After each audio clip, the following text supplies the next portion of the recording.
las personas, ponerse en su lugar y cultivar la relación con variedad de personas.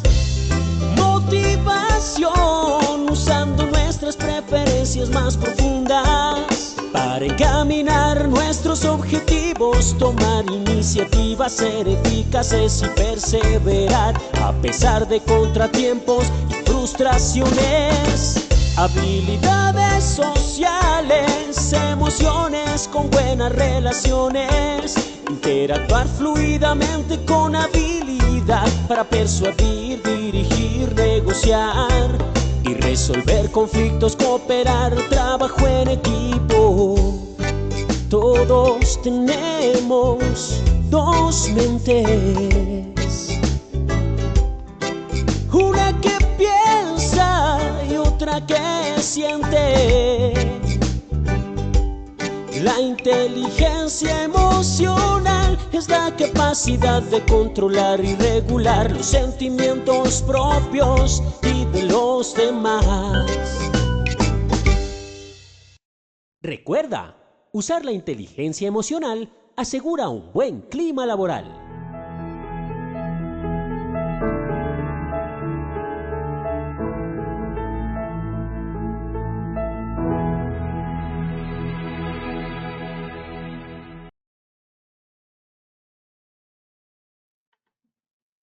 Bienvenidos, asistentes. Reciban un cordial saludo de la Vicepresidencia de Promoción y Prevención de Positiva Compañía de Seguros S.A. Soy Lina Garzón, parte de la familia Positiva, y estamos comprometidos en dar continuidad a los servicios y en especial al fortalecimiento de competencias mediante el Plan Nacional de Educación Positiva Educa Travesía 2020, por lo que los acompañaremos y seguiremos tomando las medidas necesarias para proteger su salud. Estamos ejecutando más de 100 talleres web, aprovechando que muchos de ustedes están trabajando desde casa y están conectados a nuestras plataformas. Queremos contarles que en nuestros talleres web estamos abordando temáticas de interés actual como prevención del COVID, felicidad organizacional, cómo implementar el teletrabajo, entre otros. Bueno, y como muchos que ya han participado y quienes apenas están ingresando, es importante que conozcan que abarcaremos temas 100% técnicos, metodológicos, didácticos, en los que estamos garantizando espacios participativos y educativos para contribuir a la promoción y prevención de seguridad y salud en el trabajo. Para las personas que deseen consultar y ver la información de este taller web, como la presentación técnica, las respuestas a todas las preguntas que saldrán de este taller, les recordamos que estarán cargadas en nuestro portal Posipedia, www.posipedia.co. Para nosotros es muy gratificante que en estos momentos de contingencia contemos con responsables y líderes en seguridad y salud en el trabajo. Es motivador verlos tan conectados, tan participativos. Eso muestra que son personas resilientes, persistentes, que quieren ser innovadores, que son recursivos y aprovechadores del uso de las tecnologías de la información y la comunicación. Es momento de generar contenido y multiplicarlo, porque así cada día vamos fortaleciendo todas aquellas competencias del autocuidado y cuidado por los demás. Adicional, quiero comentarles que Positiva Educa premiará el compromiso de los 10 afiliados con mayor participación en los talleres web. Por eso se les otorgará un reconocimiento por su contribución a la promoción y prevención de la seguridad y salud en el trabajo, brindándoles becas a congresos nacionales y reconocimientos oficiales. Para todos los asistentes que preguntan cómo certificarse, es importante tener en cuenta estos aspectos. Deben participar el 90% del taller y al finalizar el taller web deben diligenciar la encuesta dando clic en salir. También es importante aclararles que deben estar conectados todo el tiempo en la aplicación y eviten salirse, ya que si se salen el cupo puede cerrarse. Bueno, el día de hoy iniciamos nuestro taller web con la temática Cuidándole la espalda a nuestros trabajadores de la salud. Nos acompaña el experto Alejandro Orozco, gerente técnico de Aplicando Seguridad y Salud en el Trabajo, consultor en ergonomía y prevención de riesgos laborales, con experiencia de 17 años en diseño de modelos de gestión para la prevención de los desórdenes musculoesqueléticos. Demos la bienvenida a nuestro profesional. Bien, pues les envío un cordial saludo. Muchas gracias por la presentación.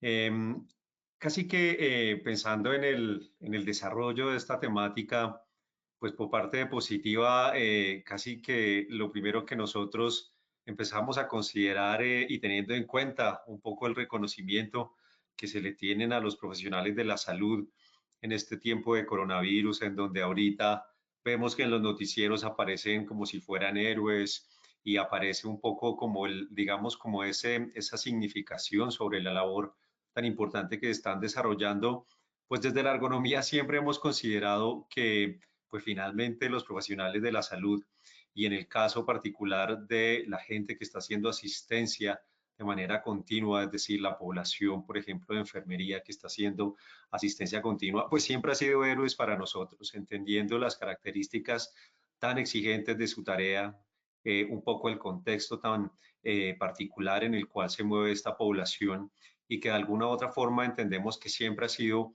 un grupo de trabajadores bastante vulnerable, no solamente por el tema de las características de exposición a peligros relacionados a lo ergonómico o a la carga física, sino que también entendemos que aparece dentro de ese contexto de trabajo un conjunto de peligros que hacen que cada vez más la vulnerabilidad para este tipo de población sea más alta. Pues un poco con esta, digamos, con esta pequeña introducción, desde Positiva queríamos también dedicarles un pequeño espacio y obviamente desde el mundo de la ergonomía, pensando en que también ahorita, también entenderíamos que ha sido una población que ha venido siendo afectada y que dentro de esto no solamente están sufriendo por temas de contagio o de peligro o exposición a riesgo biológico, sino que de alguna u otra manera lo que entendemos es que desde Positiva nos interesa mantener lo mejor posible, casi que intacto cualquier aspecto de su condición de salud que pueda afectarle su desempeño no solamente dentro del mundo del trabajo, sino en su vida personal. Un poco con esta introducción, queremos entonces darle la bienvenida. La charla de hoy se llama Cuidándole la espalda a nuestros trabajadores de la salud. Y en este módulo queremos dedicarlo pues específicamente al grupo de trabajadores de enfermería, entendiendo que de alguna u otra manera, en términos generales y a nivel mundial, es el grupo de trabajadores del área de la salud que más sufre afectaciones de tipo musculoesquelético. Desde siempre se ha sabido que en el caso del personal de enfermería, es un personal que no solamente tiene que estar expuesto a manipulaciones de cargas, si le pudiésemos llamar así, a un paciente que usualmente están excediendo los límites permisibles y que no solamente eso, sino que aparece una serie de exigencias de tema psicológico, exigencias en función a las competencias, a las características puntuales del contexto de trabajo, de manera pues que a través de la experiencia que de Positiva hemos tenido en estos años, como asesores y en el caso específico mío, como consultor de ergonomía para muchos centros hospitalarios, pues casi que finalmente vemos como una necesidad de dedicarle estos pequeños minutos. Casi que cuando uno empieza a identificar las características del personal de salud, entendemos que los trabajadores de enfermería tienen un 34% de porcentaje más alto frente al tema de accidentalidad, presentar accidentalidad a nivel musculoesquelético. Y esto implica que de alguna u otra manera la tendencia en todo el control de condiciones de salud en el mundo de la ergonomía, pues dispara a que este personal sea el más vulnerable. Y dentro de esto, como vamos a ver, pues finalmente en nuestro país los auxiliares de enfermería son los que más terminan sufriendo este tipo de alteraciones. Antes de iniciar como el tema de, digamos, de las recomendaciones que tenemos para hoy, desde la ergonomía siempre es importante poder contextualizar cuál es la tendencia de la problemática de nuestras poblaciones de trabajadores, un poco entender cuáles son las características de su tarea para a partir de ahí empezar a generar un reconocimiento del riesgo y a través del riesgo entonces empezar a generar controles y estrategias de prevención frente a la problemática por desorden musculoesquelético, que es lo que pasa como les venía contando.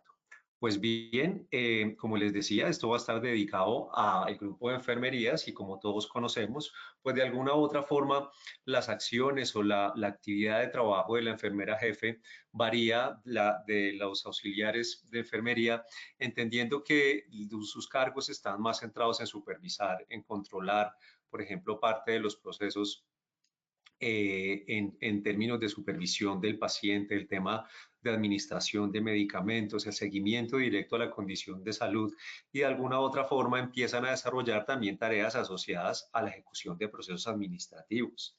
De tal manera que lo que nosotros entendemos es que todo el estrés biomecánico, si se le puede decir así, todo el estrés que se da a nivel del cuerpo, pues usualmente va generando mayor afectación a nivel de las manos, por el tema de manejo de las jeringas, los émbolos, fuerzas que se hacen a través de los miembros superiores, en donde yo necesito romper ampolletas, aplicar curaciones, de manera pues que de alguna u otra manera las estadísticas hacen una diferencia frente a la tendencia de patologías. De manera pues que en el caso de las enfermeras jefe, tienen, por ejemplo, patologías como síndrome de túnel del carpo, tenosinovitis de Kerbein, alteraciones a nivel de los codos y de los hombros en gran variedad.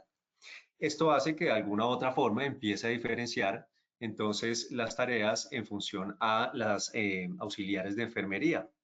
Las auxiliares de enfermería usualmente tienen que desarrollar más tareas asociadas a el cuidado básico del paciente, al baño, ¿cierto? A los traslados, a la movilización de la cama a la silla de ruedas, a tareas asociadas como el aseo personal y al cuidado o a la rotación o a movilización del paciente cada hora, que es como parte de los protocolos que se tienen.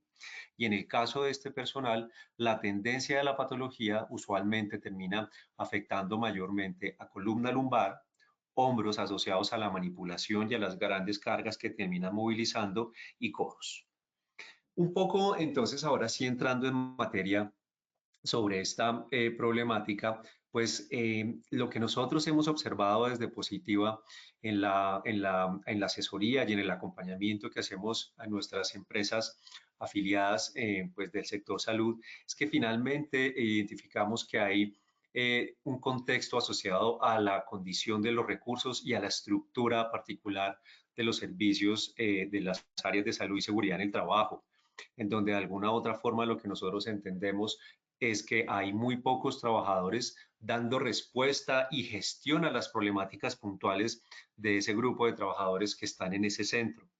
De alguna u otra manera, lo que entendemos es que la gestión de las problemáticas en nuestros países y en el caso particular de Colombia, se centra básicamente en desarrollar control sobre el individuo. De manera pues que lo que nosotros evidenciamos en Positiva es que las tendencias en estrategia es en dar educación frente al tema de la prevención, estilos de vida saludable, pero que detrás de eso hay un panorama un poco más complejo asociado a la falta de disponibilidad de recursos tecnológicos, ausencia, por ejemplo, de ayudas para hacer movilización de pacientes, deficiencia en los recursos, por ejemplo, de formación. Y lo que nosotros entendemos es que las acciones de control y de prevención en los riesgos asociados a los desórdenes musculoesqueléticos usualmente están relacionados a dar seguimiento básicamente a esos trabajadores que ya tienen algún tipo de diagnóstico y que por el contexto legal nosotros tenemos que darle curso. Un poco lo que nosotros empezamos a ver es que de alguna u otra manera dentro de esta población, pues los auxiliares de enfermería terminan generando mayor sintomatología y de alguna u otra forma terminan generando mayores indicadores en términos de prevalencia sobre las alteraciones a nivel musculoesquelético. Un poco lo que les decía antes es que el trabajo del auxiliar de enfermería no solamente está asociado al tema de ese cuidado continuo, sino que empieza a apoyar otro tipo de tareas, ¿cierto? Tareas, por ejemplo, de aseo o tareas, por ejemplo, de alistamiento de camas, de limpieza, por ejemplo, de espacios en donde están los pacientes, y eso hace que de alguna u otra forma empiece a presentarse un panorama de multiexposición en este tipo de trabajadores. Ahora pues, casi que cuando nosotros empezamos a estructurar esta charla, lo que hicimos desde Positiva y en el caso mío particular es poder dividir, ¿cierto?, la caracterización de esas situaciones críticas en esos 5 cajoncitos que ustedes ven en la pantalla. Es entender un poco qué es lo que pasa en la organización de trabajo, es decir, cómo está relacionada la problemática en la forma en la cual se organizan los procesos de atención, un poco entender cuáles son las problemáticas asociadas a la tarea de atención de ese cuidador y por otro lado, en tener en cuenta cuáles son las características de ese problema asociados a las herramientas, a la tecnología en la cual los trabajadores tienen que dar respuesta a su trabajo y finalmente al individuo. Un poco cuando nosotros empezamos a entender cada uno de estos cajoncitos, tenemos dos opciones. Una, si yo soy el responsable del área de salud y seguridad en el trabajo, entenderé que de alguna u otra forma yo necesito tener diagnósticos de lo que está pasando en mi empresa asociado a estos 5 cajoncitos. Y dos, si yo estoy siendo trabajador y le estoy poniendo cuidado a esta charla, entendería que en cada uno de estos hay factores de riesgos que yo también puedo autogestionar y en los cuales yo también puedo empezar a participar como un ente activo desarrollando estrategias participativas de control del riesgo. Entonces, empecemos con esta primera. Yo quiero contarles a través de la revisión que nosotros hemos hecho de los múltiples diagnósticos de nuestras empresas afiliadas, qué es lo que nosotros empezamos a evidenciar de una manera más clara.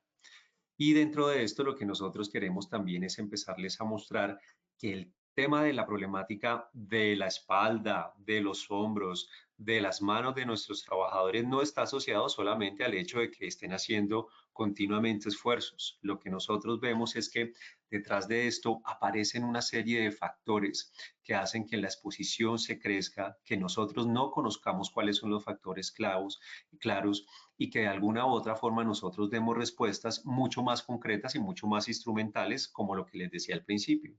Como tal, la tendencia finalmente es que tratamos o tendemos a olvidar cuáles son esos factores de riesgos asociados a la organización y solamente miramos al individuo, de tal manera que esto nos va a permitir generar una visión mucho más amplia. Vamos entonces a empezar y de alguna u otra manera, esto es lo que nosotros empezamos a identificar.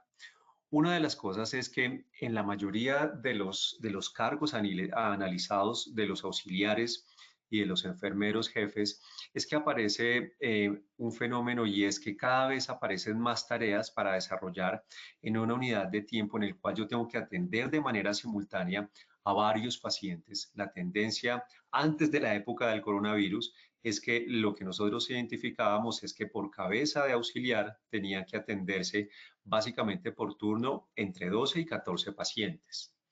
Muchas veces dentro de las organizaciones y dentro de los hospitales tememos mostrar estas cifras porque muchas veces entendemos que es una cifra bastante elevada para dar atención. Y por otro lado, lo que nosotros entendemos es que empiezan a mezclarse las tareas, es decir, que yo tengo que empezar a apoyar a otros compañeros dependiendo de la criticidad de mi paciente, dependiendo de la característica de los servicios del piso en el cual me encuentro, de manera pues que aquí es donde empieza el problema. Hay otra de las cosas y es que finalmente, usualmente en los dominicales o en los tiempos o en los días de descanso hay menor personal, pero lo que entendemos es que el mismo número de pacientes se deben seguir atendiendo. Por otro lado, identificamos que una de las problemáticas es que cuando hay periodos de vacaciones o incapacidades de los otros compañeros del área, pues no se reemplaza al personal y esto lo que hace es que yo como trabajador de la salud, yo como jefe o yo como auxiliar de enfermería tenga que empezar a asumir las tareas de mis compañeros que no están. Aquí hay algo que es importante tener en cuenta. Estos análisis de alguna u otra forma nos están hablando de ese momento que yo lo llamo como cuando antes del COVID-19, ¿cierto? En la vida de antes. Porque un poco lo que ahorita están hablando las estadísticas es que pues en función a cómo se está moviendo esta contingencia en el mundo de la salud, pues obviamente ahorita hay menos atención de pacientes y todo lo que son procesos quirúrgicos o procesos de atención a consultas TENE y demás se han venido disminuyendo. De tal manera que es importante tener en cuenta que aunque la tendencia es esta problemática que les estoy mostrando, probablemente en la actualidad, en el día de hoy, ahorita que les estoy hablando, se haya disminuido. Pero es importante también tener en cuenta algo. Nosotros como trabajadores de la salud, el que viene de alguna otra forma con una antigüedad de más de 5 años, de más de 10 años, pues finalmente ya venimos con una historia de multiexposición, de tal manera que en 2 meses o 3 meses que está pasando esta contingencia, pues no hace que yo no haya sufrido la exposición de lo que les estoy hablando y que de alguna u otra manera la tendencia es que se van a hacer ahorita otra vez reacomodaciones dentro de los staff, dentro de los grupos de trabajo en las diferentes clínicas y probablemente tendremos que tener en cuenta esto que les estoy diciendo porque no nos gustaría y no nos interesaría disminuir personal entendiendo las características económicas de este periodo tan particular por el que estamos pasando y en el cual nos quedemos con un grupo de personal que se ha reducido para dar atención obviamente a las necesidades del servicio. Por otro lado, lo que hemos identificado es que de alguna u otra manera hay grupos de riesgo, ¿cierto? Como mujeres en embarazo que están haciendo movilización manual de pacientes. Y por otro lado, identificamos que el riesgo psicosocial es uno de los mayores precursores. Es algo de lo que genera mayor condición de carga a nivel musculoesquelético. Uno entendería que de alguna u otra manera la relación entre psicolaboral, ¿cierto? O psicosocial y desorden musculoesquelético no es tan clara. En el caso de la movilización de pacientes y particularmente en la exposición frente a esas magnitudes o esos pesos que yo termino manipulando en el día, hay una cosa y es que cuando hay mayor condición de estrés psicológico, yo no tengo anticipación frente a cómo debo asumir esa carga. En otras palabras, para no decirle al paciente carga, ¿cierto? Yo como trabajador de la salud, yo como jefe, yo como auxiliar de enfermería, cuando tengo que darle gestión a unos requerimientos de un paciente que pueda que sea obeso, un paciente que tenga una limitación funcional importante, un paciente que tenga alteración importante de sus funciones mentales superiores, pues no lo voy a pensar de una manera fría y una manera aguda cuando tengo presión frente al trabajo, de tal manera que lo que yo hago es que termino exponiéndome más. Finalmente, a nivel nacional, algo que nosotros hemos identificado y en alguna de las clínicas, por ejemplo, más grandes en Bogotá, es que en nuestras clínicas o en nuestros hospitales hay déficit de insumos en algunas áreas. Esto implica que, por ejemplo, yo no tengo la posibilidad de tener rodillos para deslizar a mis trabajadores. Muchas veces el tema de las sábanas para hacer todos los procesos de movilización o de traslado a mis pacientes no están, ¿cierto? Y por otro lado, el mantenimiento de equipos, de sillas de ruedas, de patos, de camillas, termina siendo muy demorado y básicamente es demorado porque dentro de nuestra entidad no hay personal suficiente, no hay técnico suficiente que den respuestas a las necesidades de mantenimiento de toda mi infraestructura. Y por otro lado, entenderíamos que la figura de ese camillero que en algunas clínicas o en algunos hospitales existe, pues muchas veces no es suficiente, es decir, no dan respuesta frente a todas las necesidades de los diferentes servicios de los hospitales, de tal manera que yo como auxiliar de enfermería o yo como jefe también tengo que dar respuesta a este tipo de requerimientos. Entendiendo que eso es lo que pasa, digamos, asociados al contexto de mi hospital, ¿cierto? Al contexto de mi empresa, también entendemos que hay riesgos relacionados a esa tarea, a lo que a mí me toca hacer como jefe o como auxiliar durante mi jornada. Y aquí una de las cosas sí es que finalmente entendemos que la manipulación y traslado termina siendo continuo durante la jornada laboral. Lo que nosotros entendemos es que el tiempo de duración de tareas a movilización de pacientes termina siendo casi que presente sobre la mayor parte de la jornada laboral. Y dentro de esto entendemos que nosotros muchas veces no podemos identificar cuánto peso estoy movilizando yo cuando tengo que hacer tareas como el baño del paciente, el cambio de posición, las curaciones, cuando tengo que hacer tendidos en las camas. Muchas veces el riesgo está asociado cuando yo tengo que mover la pierna de un paciente, cuando tengo que manipularle el brazo, cuando tengo que cambiarle los pañales. Pero lo que entendemos es que también hay un riesgo que es mucho más bajito, pero termina siendo remanente, ¿cierto? El hecho cuando yo estoy alistando las camas o cuando tengo que hacer, por ejemplo, traslados para ir al baño y tengo que pasar básicamente por un baño o de la alcoba al baño en donde la superficie termina generando de alguna u otra forma algún tipo de restricción, pues yo tengo que empujar más con el pato, tengo que empujar con la silla pato, tengo que empujar más con la silla de ruedas o con la misma camilla. Y otra de las cosas asociadas a los riesgos de la tarea es que finalmente tienen que dar respuesta continua a las necesidades del usuario, lo que genera mayor tensión, lo que genera mayor fricción dentro de la distribución de las tareas que nosotros tenemos con el grupo de trabajo que usualmente tenemos, ¿cierto?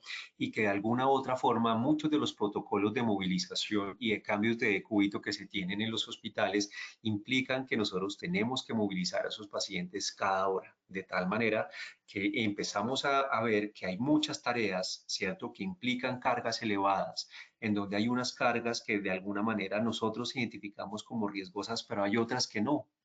¿Quién iba a pensar que el hecho de que yo estuviera haciendo, por ejemplo, administración de medicamentos, en donde tengo que empujar el émbolo de la jeringa, en donde tengo que romper empaques o en donde tengo que romper ampollas, a mí me va a generar tantas lesiones a nivel de la mano, del codo, de la muñeca? Y de alguna u otra forma lo que nosotros entendemos es que ustedes tienen que estar expuestos a dar asistencia a pacientes que tienen una alta limitación funcional, ¿cierto? Que la asistencia muchas veces, en el caso de pacientes que son de la tercera edad, de pacientes que son coronarios, de pacientes ortopédicos, puede generar bastantes requerimientos por parte de su espalda, de su hombro, de sus manos.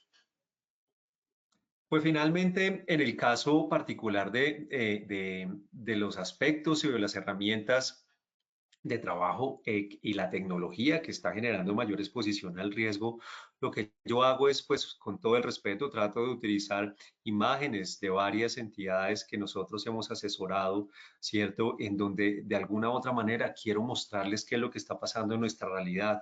¿Cierto? Vemos de alguna manera que, por ejemplo, no tenemos suficiente recurso, por ejemplo, de acceso a sillas patos cuando tenemos que mover el paciente para irlo a bañar. En el caso, por ejemplo, de muchos de esos aditamentos están en mal estado, lo que hace que yo como trabajador de la salud todo el tiempo esté regulando esas desviaciones. Tengo que empujar más despacito, tengo que hacer más fuerza, ¿cierto? Para que no se me vaya a voltear esa silla pato. Cuando tengo que pasar por esa pequeña rampita que me lleva de la habitación al baño, tengo que hacer más esfuerzo. Y por otro lado, empezamos a ver que las sillas tienen los rodachines en mal estado o, por ejemplo, no tienen buen mantenimiento, lo que hacen que estén muy sucias y implica que yo tenga que empujar más. En la mayoría de entidades hemos identificado que no tienen, por ejemplo, ayudas tecnológicas avanzadas. El tema, por ejemplo, de grúas. No es fácil, pues obviamente, incluirlo por los precios. También lo que vemos es que la tendencia es que se están utilizando ayudas ergonómicas menores como rodillos, como platillos de transferencia, algunas sábanas, por ejemplo, de movilización, pero realmente no es lo que nosotros estamos viendo en la mayoría de empresas. Hay otra de las cosas que nosotros entendemos es que los esfuerzos tienen que verse hasta cuando yo tengo que manejar la manivela y empujarla de tal manera para poder hacer, por ejemplo, cambios de decúbito del paciente o cambiarle la inclinación a la cama y cosas básicas como sillas, ¿cierto? El uso de las sillas en los corredores, utilización de sillas rimas, sillas que son muy bajitas y hacen que yo como auxiliar tenga que hacer más fuerza, tenga que apretar más fuerte, obviamente para poder atender a ese paciente.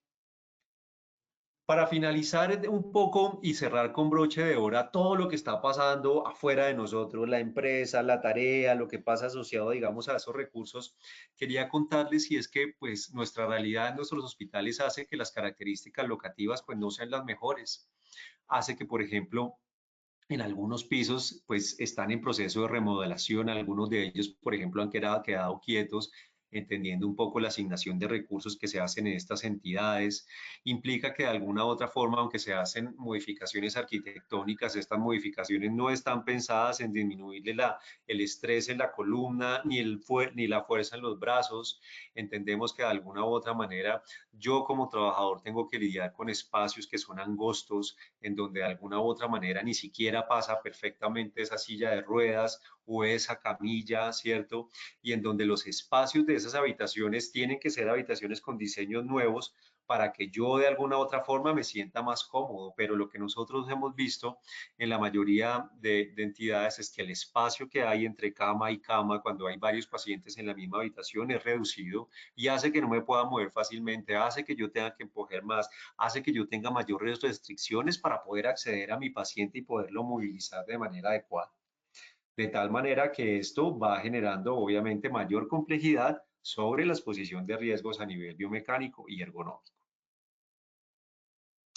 Solamente para terminar ya digamos como este panorama, aquí hay algo y es que también tenemos que identificar qué es lo que a nosotros nos afecta como individuos. ¿Cuáles son esos factores de riesgos que a mí como auxiliar de enfermería, que a mí como jefe también me tocan y que de alguna u otra forma sí tienen que ver con nuestra percepción de riesgo?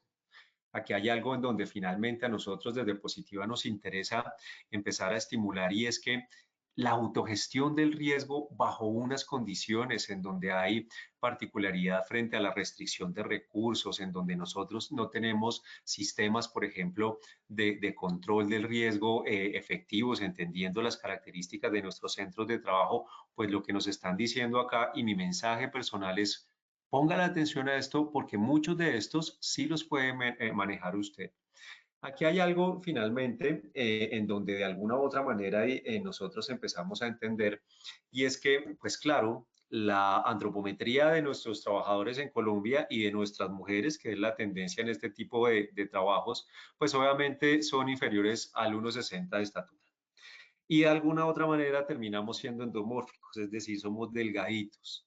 Y eso hace que de alguna manera mi cuerpo no pueda soportar esas cargas tan altas de pacientes obesos, de pacientes que tienen alteraciones funcionales importantes, que tienen, por ejemplo, restricciones de movimiento importantes. Entonces mi cuerpo tendrá que estar mucho más preparado. Implica que de alguna u otra forma yo tendré que ir sacando otro tipo de cualidades físicas para poder sopesar esas exigencias. Hay algo que nosotros estamos viendo aquí para adelantarme y es que cuando nosotros hemos desarrollado encuestas de condiciones de salud, la tendencia es que hay sedentarismo. Cuando nosotros preguntamos, nos dicen, sí, yo hago ejercicio, yo salgo de mi casa, camino 5 cuadras y me subo al bus. Y aquí que pues le parece poco el ejercicio que estoy haciendo, mire, ando de lado a lado, ando por estos corredores y paso de piso a piso y de servicio a servicio. Y cuando me toca llevar el paciente a tal, pues termino siendo, eso no es actividad física, eso básicamente lo que implica es un gasto metabólico muy elevado asociado al trabajo, ¿cierto? Unas exigencias físicas, pero no significa que yo me esté preparando físicamente. Por otro lado, lo que nosotros entendemos es que en la mayoría de academias de formación, tanto de auxiliares de enfermería como de jefes de enfermería, pues no se dan, digamos, módulos o estrategias de formación que estén asociados al autocuidado, ¿cierto? Un poco indagando y en múltiples de las entrevistas que nosotros hemos hecho, siempre nos dicen lo mismo, es que a mí en la universidad o en mi centro de formación nunca me enseñaron cómo podía yo estabilizar mi espalda para que no me fuera a doler, o cómo es que yo tenía que pararme para poder hacer mejor palanca y poder empujar a ese paciente. Entonces, muchas veces lo que vemos es que tienen bastante destreza para aplicar esas técnicas que le ayuden a movilizar al paciente de manera segura. Yo todo el tiempo me estoy centrando, o hablo yo como si fuera yo el doliente, yo como auxiliar, yo como jefe me siento en el cuidado de mi paciente. Es el seguro, es el manejo seguro, el manejo adecuado de mi paciente, pero finalmente yo nunca me miro a mí nunca me enseñaron técnicas para proteger mi columna, mis hombros, ni siquiera sé qué ejercicios me pueden descansar. Otra de las cosas que nosotros hemos identificado es que la tendencia en este tipo de población es que tienen dos empleos, es decir, que terminan trabajando en dos entidades. Lo que uno de alguna u otra forma alcanza a comprender es que la exposición al riesgo termina siendo muy elevada. Y por otro lado, están cumpliendo roles en los hogares, termina siendo madres, cabezas de familia, tienen que apoyar pues básicamente a todas las labores del hogar, lo que hace que la fatiga física, ¿cierto? Y la demanda psicológica sea muy alta. Y de alguna u otra manera entendemos que a pesar de que no fuese suficiente con el tema de alteraciones a nivel de la columna y los hombros, pues también hay alteraciones a nivel de miembros inferiores por alteraciones vasculares periféricas. Y esto hace que de alguna u otra forma, cuando entendamos esto, pues tendremos, o lo que nos está diciendo esta historia es, ¿y yo cómo es que me estoy preparando para controlar esa condición de riesgo? ¿Qué gestión estoy haciendo yo? ¿Cuánto ejercicio estoy haciendo? ¿Cómo hago para controlar mi peso? ¿Cómo hago para fortalecerme? ¿Vale? Solamente para ir terminando, digamos, como este panorama, cierto que debemos empezar a mejorar y es que de alguna u otra forma nosotros estamos en presencia de factores de riesgos asociados al individuo. Entendemos que las mujeres, por tema epidemiológico, tienen mayor probabilidad de desarrollar alteraciones a nivel musculoesquelético, ¿cierto? En donde, por ejemplo, la carga hormonal también va generando, obviamente, una relación epidemiológica importante. Lo que nosotros entendemos es que de alguna u otra forma nuestras poblaciones de trabajadores de la salud, ¿cierto? Hablando de nuestra población de tema de hoy, pues tienen un nivel de desacondicionamiento físico relativamente importante en donde finalmente cuando nosotros hablamos con ustedes nos cuentan que hay percepción de fatiga física, hay percepción de fatiga mental que está acumulada. Entendemos que sus tareas, como les decía, tienen altas demandas a nivel de la atención de los usuarios, lo que genera presión, ¿cierto? Hay complejidad de la tarea. De alguna u otra forma, lo que nosotros entendemos es que todas las entidades tienen protocolos para la movilización y el manejo seguro de pacientes. Ustedes están todo el tiempo en función al control del riesgo de esa personita que yo estoy cuidando allá, que no se me vaya a caer, que no se vaya a golpear, en tratar de mantener su condición de salud estable, pero finalmente nosotros somos los últimos que nos miramos. Entendemos que de alguna manera también en nuestras entidades y nuestras empresas de salud, pues hay déficit de personal para atender la capacidad ofertada en cada uno de los servicios. Lo que finalmente también les decía es que en estos momentos seguramente está cambiando. Por estadísticas decían que básicamente la capacidad que ahorita está en los hospitales no sobrepasa el 50%, pero finalmente es una condición que termina siendo temporal, ¿cierto? Y que de alguna u otra forma lo que nosotros entendemos frente a esto y es que pues por el hecho de que ahorita esté en el mundo del COVID-19 no significa que mis exigencias físicas bajaron porque la gente dejó de ir al hospital.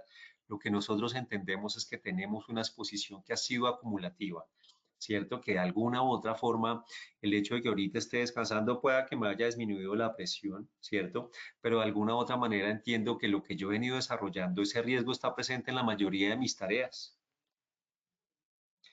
Solamente para terminar, es que de alguna u otra manera el hecho de que nosotros estemos expuestos a esas cargas de peso asociadas a cuánto puede pesar una pierna para movilizarlo, el hecho de que yo tengo que asistirlo para el baño, el hecho de que yo tenga que asistirlo y levantarle el brazo para poderle poner el vestido a esa persona, hace que yo no conozca cuánto es el peso que estoy manipulando y hace que de alguna u otra forma yo me esté exponiendo a un límite que nunca conozco y que de alguna u otra forma mi cuerpo es el que termina hablando. Así pues que los accidentes, las lesiones a nivel de la columna lumbar usualmente se asocian a esos eventos súbitos, ¿cierto? Al hecho de que cuando el paciente se cayó, yo tuve que aparecer para salvarlo y hace que yo termine asumiendo toda esa condición de riesgo. De manera pues que esta tarea termina siendo titánica y aquí es donde nosotros como ergónomos empezamos a decir que ellos siempre han sido héroes. Bueno, pero digamos sobre este panorama, la pregunta es, ¿y qué debemos hacer? Esto va no solamente dirigido a esos gestores de la seguridad y la seguridad del trabajo, sino también a nosotros como trabajadores. Estos son como 4 ejes que yo les empiezo a proponer y en función a esto podemos desarrollar muchas cosas. Nosotros desde Positiva tenemos el protocolo de movilización segura de pacientes en donde se hace un diagnóstico y en función a ese diagnóstico empezamos a desarrollar como ejes de control, ¿cierto? Dentro de esos ejes de control empezamos a incluir también obviamente la implementación de ese programa de vigilancia. Esta experiencia y estos ejes que yo les estoy mostrando también desde Positiva los hemos desarrollado para empresas específicas como el Hospital Mederi, en el cual a través de ejercicios pilotos hemos desarrollado ciertas estrategias de formación para todos los trabajadores del área de la salud, pues hablando particularmente de los trabajadores del área de enfermería. Entonces, para empezar, el primero es lo que nosotros deberíamos empezar a considerar es cómo hago yo para educar a mis trabajadores en la identificación de esas situaciones de riesgo. ¿Cómo hago yo para promover estrategias de autogestión que realmente sean factibles, ¿cierto? Que de alguna u otra forma sean coherentes para mis trabajadores que todo el tiempo están expuestos al riesgo. ¿Qué he hecho yo para educar a mis trabajadores frente a la prevención de lesiones musculoesqueléticas? Y también lo que tendríamos que empezar a hacer es a fortalecer esa línea de educación en el fortalecimiento de cualidades físicas. Acuérdense lo que les estaba contando frente a los factores de riesgo individual. Entonces empecemos rápidamente por ese primero, y es que, ¿cómo podría enseñarle yo a identificar esas situaciones de riesgo a mis trabajadores? ¿Qué es lo que yo debería hacer como trabajador? Y es que lo primero que nosotros podemos entender es, y bueno, ¿cómo están las tareas aquí distribuidas? ¿Cuánto es el número de pacientes que están asignados por cada uno de los pisos y cuántos pacientes están asignados por cabeza, ¿cierto? En cada uno de nuestros servicios. Finalmente, este es como el eje central porque aquí es donde yo empiezo a manejar cuánto va a ser la exposición de riesgo que le voy a poner a cada uno de mis trabajadores. Aquí hay otra cosa que es súper importante y es que en el caso de nuestros auxiliares de enfermería, identificamos que de alguna u otra manera no hay una noción de riesgo cuando identifican desviaciones importantes en la funcionalidad y en la antropometría de ese paciente. Muchas veces lo que entendemos es que de alguna u otra manera el auxiliar de enfermería termina viéndose expuesto a movilizar pacientes que son muy grandes o que necesitan o que son altamente dependientes. Y dentro de esto empezaríamos a pensar y es cómo estamos nosotros haciendo para ejecutar esas tareas que son de alta exigencia. Estamos generando apoyo dentro de nuestro grupo de trabajo, estamos desarrollando entonces células entonces en donde de alguna manera estamos desarrollando grupos de ergonomía participativa en donde nosotros empecemos a mirar otras probabilidades de distribuirnos el trabajo. Es importante identificar el riesgo dependiendo de la posición y ubicación de mi paciente, no solamente en la silla, sino también en la cama. Hay algo que ahorita nosotros estamos evidenciando y que nos decían en algunos accidentes que están apareciendo y es que los trabajadores de la salud, para no estar tan pegados al cuerpo del paciente, están alejándose más y al estar más alojados, hace que, más alejados, perdón, terminan haciendo más esfuerzo con la columna y con los brazos. Identifiquemos y empecemos entonces a generar un panorama o más bien un inventario de riesgos sobre esos pisos que tienen espacios físicos muy críticos que hacen que de alguna u otra manera mis trabajadores terminen esforzándose más. Es importante hacer un inventario de la disponibilidad de ayudas que nosotros tenemos, cuántos rollos tenemos o rodillos de movilización tenemos, cuántas plataformas, ya estamos pidiendo las sábanas de movilización, tenemos la posibilidad de proyectar la ayuda de una grúa y si no tenemos eso, tenemos la posibilidad de dar respuesta dentro del área de mantenimiento para mantener por lo menos esas ayudas de movilización en el mejor estado adecuado. Y otra de las cosas que tengo que identificar dentro de la situación de riesgo es ¿y cómo está mi condición física? ¿Cómo está la condición física de mis trabajadores? ¿Están refiriendo algún tipo de problema ya? ¿Los estoy mandando a hacer movilización de pacientes y ya probablemente tienen alteraciones estructurales de sus hombros y de sus columnas? Otra de las cosas es empecemos a pensar en qué estrategias podemos fortalecer en términos de autogestión del riesgo. Eso implica que de alguna u otra manera nosotros tendremos que establecer estrategias de trabajo en grupo durante la movilización manual de los pacientes. Hay algo que nosotros hemos venido entendiendo acá y es que el riesgo psicosocial ha generado bastante conflicto frente a la unidad de grupo cuando tienen que asumir trabajo, ¿cierto? De alguna u otra forma, la gestión del riesgo psicosocial al interior de los grupos hace que yo termine asumiendo más riesgo y más carga. ¿Qué es eso? Pues sencillo, si finalmente yo no me la llevo bien con mi compañera de trabajo, pues probablemente yo lo que voy a hacer es que cuando yo necesite ayuda, ella no me va a ayudar. Y cuando ella necesite ayuda, pues yo también voy a hacer un poco lo imposible para que la gente la ayude. Y es un poco las tendencias cuando nosotros hacemos las entrevistas, ¿cierto? Hay roces, hay fricción asociado al tema de la atención y a la presión de trabajo y eso hace que el trabajo de grupo termine siendo pues ineficiente. Otra de las cosas en términos de la autogestión del riesgo es que nosotros tenemos que enseñarle a nuestros trabajadores en qué punto ellos pueden identificar ese nivel de fatiga. El nivel de fatiga es una manera en la cual a nosotros el cuerpo nos está diciendo cuándo ya estamos en ese límite en el cual nos podemos lesionar. Cuando a mí me cuenten eso, ¿cierto? Cuando a mí como jefe de enfermería me cuentan en qué momento ya me está doliendo la mano y debo parar y tengo que empezar a modificar cambios sobre mi tarea, pues finalmente yo voy a generar una estrategia de anticipación antes de que se me presente una lesión. Y aquí hay otra de las cosas, es que finalmente nosotros tenemos que empezar a entrenar a nuestros trabajadores sobre la usabilidad de sábanas, sobre la usabilidad de rodillos, de cinturones, de platillos, y que de alguna u otra manera nosotros podamos meter esto dentro de un esquema de formación que sea estructurada, ¿cierto? En donde de alguna u otra manera yo tenga la posibilidad de identificar soluciones para reducir esos peligros asociados no solamente a mi paciente, sino a las ayudas, al tema, por ejemplo, de las características locativas.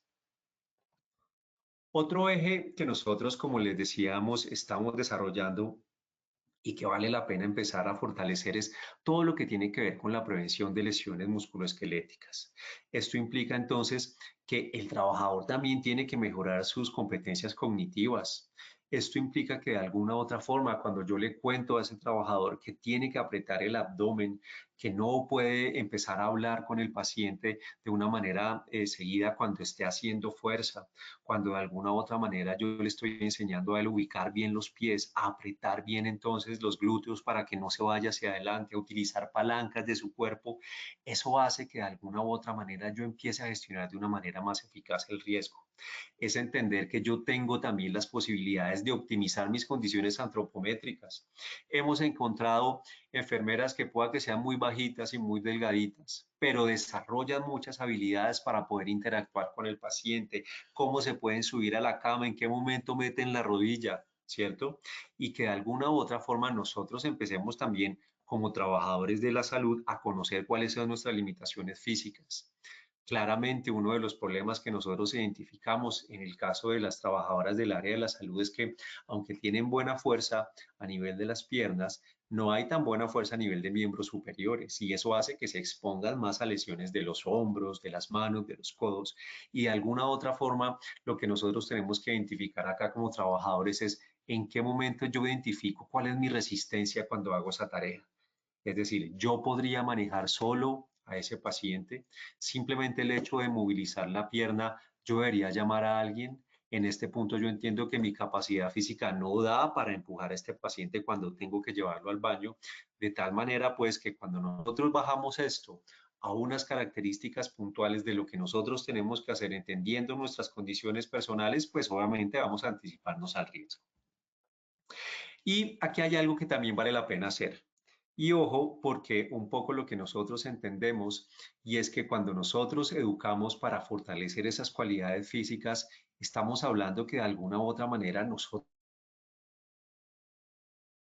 tenemos que enseñarle a nuestros trabajadores que muchas veces hemos identificado que aunque no sea, aunque sean enfermeros o sean auxiliares, pues no conocen, ¿cierto? Específicamente cuál es el ejercicio que les reduce el dolor de espalda, cómo debería dormir, ¿cierto? Hay algo que nosotros les empezamos a contar y es que de alguna manera el hecho de que usted esté todo el tiempo caminando hace que usted vaya generando mayor fatiga a nivel de la espalda. ¿Quién lo iba a pensar? O el hecho de que yo esté mucho tiempo de pie hace que se me vaya generando cierto incremento de las curvas a nivel de la columna y yo nunca tengo en cuenta eso. Hay algo y es que de alguna u otra manera nuestros trabajadores deberían tener casi que en sus cabezas qué es lo que deberían hacer, qué ejercicios deberían hacer para manejar el dolor en las manos. El hecho de que utilicen el hielo, el calor en esos espasmos sirve. Para eso nosotros estamos y tienen que haber entonces dentro de cada una de las entidades esos espacios en el cual yo le cuente qué debe hacer para cuidarse, ¿cierto? En que de alguna u otra forma también nosotros tenemos que enseñarles a ellos cómo a través de las actividades de ocio pueden empezar a mejorar su condición física. Y por otro lado, aquí hay algo importante, el entrenamiento de las cualidades físicas. De alguna u otra manera, lo que nosotros empezamos a evidenciar es que las lesiones de espalda y de hombro de los trabajadores están asociados no solamente al tema del desacondicionamiento, sino que de alguna u otra manera tiene que ver con la percepción de riesgo. Y la percepción de riesgo está asociado a que toda mi condición o todo mi centro de cuidado está afuera, ¿cierto? Y yo nunca miro qué es lo que yo puedo empezar a hacer para entrenar mis cualidades físicas. En esta foto, básicamente, estas son una de las sesiones que nosotros empezamos a desarrollar desde Positiva. Nosotros tenemos un programa que se llama Programas de Actividades Terapéuticas que están enfocados a varios sectores económicos y en los cuales hay un protocolo y un procedimiento que implica el entrenamiento y el seguimiento de cada una de esas condiciones físicas de nuestros trabajadores y que de alguna u otra manera nosotros podemos incluir dentro de nuestro programa de vigilancia. De manera pues que cuando nosotros empezamos a entender estas recomendaciones no solamente son para usted que me está escuchando como responsable, sino que nosotros entendemos que como trabajador tengo muchas cosas que yo pudiese hacer desde la casa. Pues creo que finalmente ya con esto ya llego al final. Quisiera saber si hay algunas preguntas, dudas sobre lo expuesto, entonces estoy aquí para resolverlas. Alejandro, muchas gracias por tu valiosa intervención. Ahora entramos a un espacio de preguntas. Agradecemos a todos por su participación activa. Por temas de tiempo vamos a responder 3 preguntas únicamente. Las demás las podrán consultar con sus debidas respuestas en el portal Posipedia. Alejandro, nos preguntan, ¿qué recomendaciones básicas nos puede dar para cuidar la espalda al movilizar a un paciente? Bien, entonces aquí yo creo que dentro de lo que ya les expuse hay cosas que ya voy a utilizar para contarles, pero hay otras cosas que valdría la pena tener en cuenta. Entonces, finalmente, dentro de lo primero que yo les diría es, ojo, la base de sustentación en la cual ustedes se paran, es decir, la distancia que hay entre mis piernas, entre pie y pie, es lo que a mí me permite generar mayor estabilidad de mi cuerpo. Entre mejor base de sustentación, es decir, entre mayor estabilidad yo sienta cuando apoyo mis pies, le permite a mi cuerpo moverse de una manera más eficiente. Le permite a mi espalda tener mayor rango de movimiento, de manera pues que yo lo que puedo hacer es que en función a la posición de mis piernas empiezo a utilizar el mismo peso de mi cuerpo para generarle contrapeso al paciente. Otra de las cosas que nosotros tenemos que empezar a utilizar y a empezar a generar mayor conciencia es que cada vez que yo tenga que hacer movilización, por básica que sea, en mi paciente, es decir, pasarlo de cúbito lateral a cúbito prono, lo que ustedes consideren que necesitan hacer, siempre tienen que apretar el abdomen. Recuerden que el abdomen empieza a funcionar como una faja, es una faja natural que todos nosotros tenemos.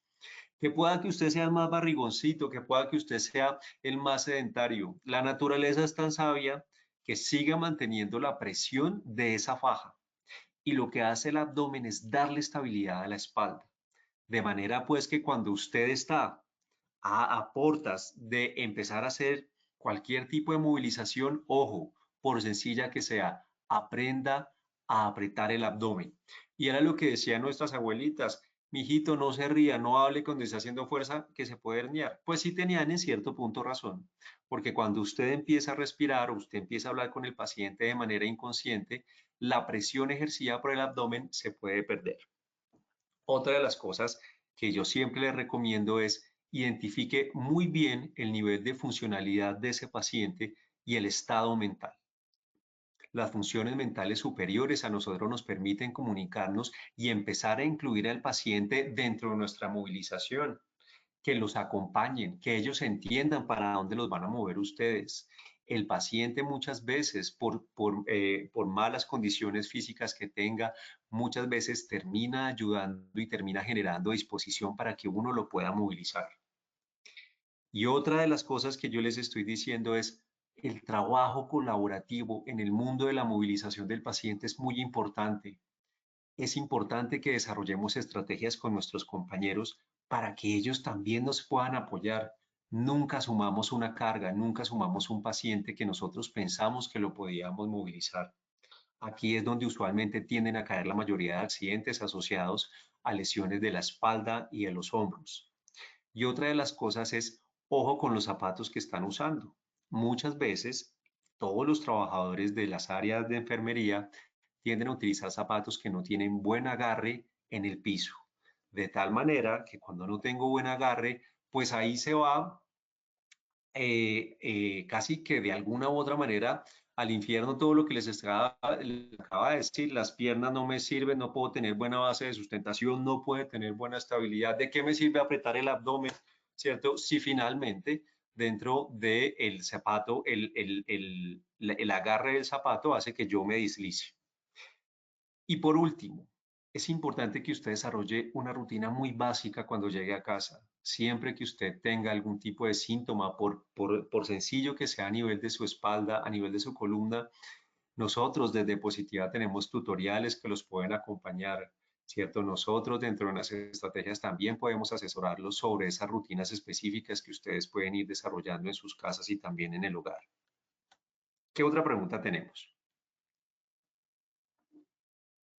Bueno, Alejandro, acá también nos pregunta un usuario, ¿cómo se puede empezar a sensibilizar al personal de enfermería para que gestione el autocuidado a nivel osteomuscular?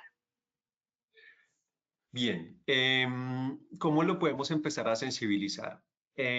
Antes que eso, a mí me gustaría decir que, por supuesto que es importante movilizarlos a ellos, ¿cierto? Es importante que nosotros los incluyamos, pero cuando nosotros los incluimos a ellos, casi que los tenemos que incluir dentro de esa participación en función a darle control a muchas de nuestras problemáticas asociadas a la identificación del riesgo. Por ejemplo, como yo les decía, muchas veces en las entrevistas decían, pues yo sé que lo que a mí se me ha dañado es la silla de ruedas, yo no tengo silla pato, ¿cierto?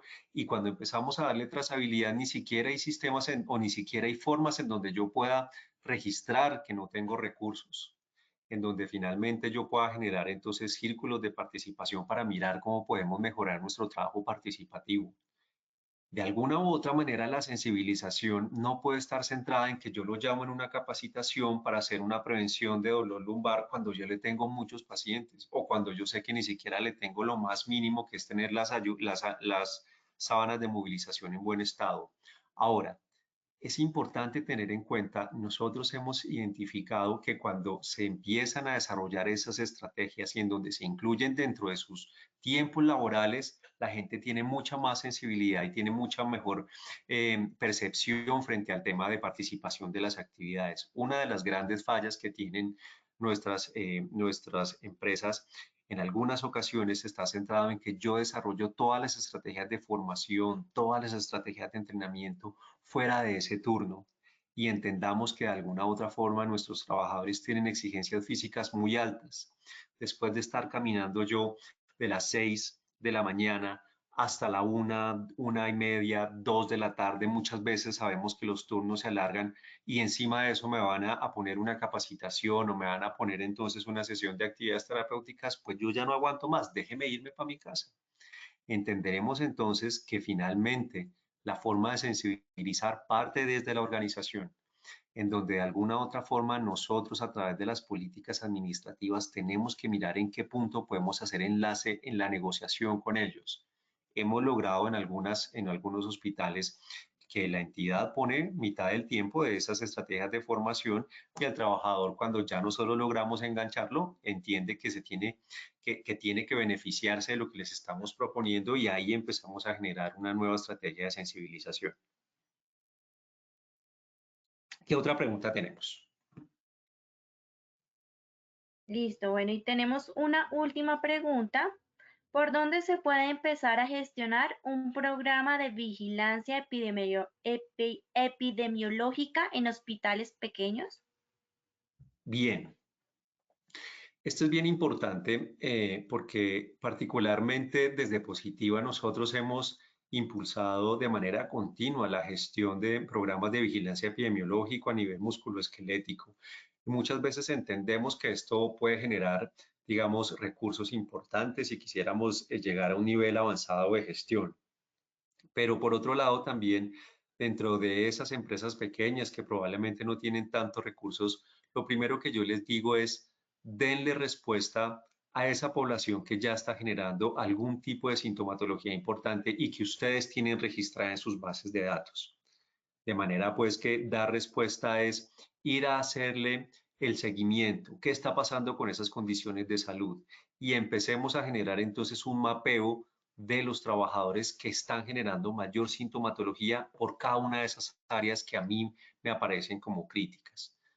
Casi que de alguna u otra manera, ahorita dentro de la lógica de los sistemas de gestión, uno entendería que usted debería tener en una base de dos ejes, algo que me cuente y que me dé trazabilidad de lo que está pasando con esos trabajadores que se me están quejando, ¿cierto? Que yo ya siento que están en proceso de diagnóstico, que son trabajadores del área que se me están incapacitando. Y por otro lado, yo tendré que ir a controlar o a verificar en las condiciones de trabajo cómo puedo empezar entonces a gestionar esa condición de riesgo. A pesar de eso, que es un poco lo más básico que les estoy contando en la gestión de un programa de vigilancia, nosotros desde Positiva tenemos herramientas que les ayudan a ustedes a registrar esa información de una manera sencilla. A través de Posipedia nosotros tenemos algunos tutoriales que nos enseñan cómo direccionar esas bases de datos y dentro de esta misma lógica, finalmente en el programa de movilización manual de cargas hay pestañas muy sencillas en las cuales yo puedo registrar cuál es la tendencia de morbilidad en mi área, por qué o cuáles son los cargos, cuáles son las edades, cuáles son los segmentos que más me están afectando. Dígame cuáles son las tareas más críticas que le están diciendo y dentro de eso hagamos un ejercicio de ergonomía participativa para mirar qué soluciones y cuáles también son las problemáticas que todos me están refiriendo. Creo que ya con eso, pues creo que respondo, no sé si alcanzamos a otra pregunta o ya ahí ya acabamos. Bueno, Alejandro, pues por temas de tiempo, nos toca dejar ahí. De todas maneras, muchas gracias. Qué información tan pertinente has brindado para nuestros clientes. Vale, muchas gracias. Un cordial saludo. Bueno, y por supuesto, es momento de aprender, desaprender y reaprender, porque siempre debemos crecer. También es momento de descansar, sonreír, aprovecha cada momento con tus seres queridos, expresa todo tu cariño. Agradecemos a todos por su participación, recordamos a todos nuestros afiliados que la publicación de nuestros talleres web, preguntas con respuestas, presentaciones y tips los podrán visualizar 24 horas después de finalizar el taller web en www.posipedia.co/talleres-web. Les recordamos a todos nuestros asistentes diligenciar la encuesta cuando dando clic en salir. De igual forma, les recordamos que para poder validar su certificación deben estar conectados durante 50 minutos. Los invitamos a estar súper conectados al portal Travesía, donde encontrarán el cronograma de todo nuestro Plan Nacional de Educación y donde podrán realizar la inscripción a nuestras acciones educativas. Tengan presente que tendremos más de 100 talleres web programados para ustedes con los temas de mayor interés en seguridad y salud en el trabajo, al igual que temas de interés sobre la cuarentena y el COVID-19. Allí podrán descargar sus certificados una vez pasadas 72 horas. Les recuerdo a todos nuestros afiliados que las inscripciones de cada taller web se cierran a las 9 de la mañana del mismo día y hasta ahora se hará el último envío del link de acceso al webinar para que ingresen y lo visualicen sin ningún problema. Les recordamos a nuestros afiliados que el día de hoy tendremos 2 talleres web más en el horario de la tarde de 2:30 a 3:30 y 5 a 5:30. Cada día más conectados, más sintonizados y a estas horas por el mismo canal. Nos vemos en una próxima ocasión. Feliz día.